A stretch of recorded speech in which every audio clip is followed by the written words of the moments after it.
আচ্ছা যদি আমি রাস্তাতে যাওয়ার সময় একটা বড় লোক বুইরা বেটারে অ্যাক্সিডেন্টের হাত থেকে বাঁচাই, তারপর আমি যদি ওনাকে জিজ্ঞেস করি যে আপনার বাসা কোথায়, আপনার ফ্যামিলিতে কে কে আছে, তারপর ওই বুইরা বেটা আমরা বলবো আমার ফ্যামিলিতে কেউ নাই, আমার ছেলেও নাই, আমার মেয়েও নাই, আমার স্ত্রীও নেই, আমি অনেক টাকা মালিক, তুমি আমার জীবন বাঁচিয়েছো বাবা, এখন তুমি আমার কাছ থেকে কি চাও বলো।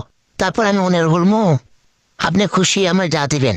তারপর উনি আমারে ওনার যত ধন সম্পত্তি আছে, টাকা পয়সা আছে, সব কিছু আমার নামে বুঝা দিব। তারপর আমি অনেক বড় লোক হয়ে যাবো।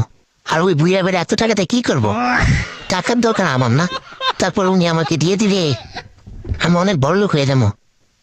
না, এখন এই রাস্তা দাঁড়িয়ে দাঁড়াইতেও খুবই একটা কথা বলছিল, যেখানে দেখিবে ছাই উল্টাই দেখিবে তাই, পাইলেও পাইতে পারো অমূল্য রতন। না, আর দেরি করা যাব না, যদি কপাল খুইলা যায় একটু চেষ্টা করে দেখি। না, এখন যেতে হবে।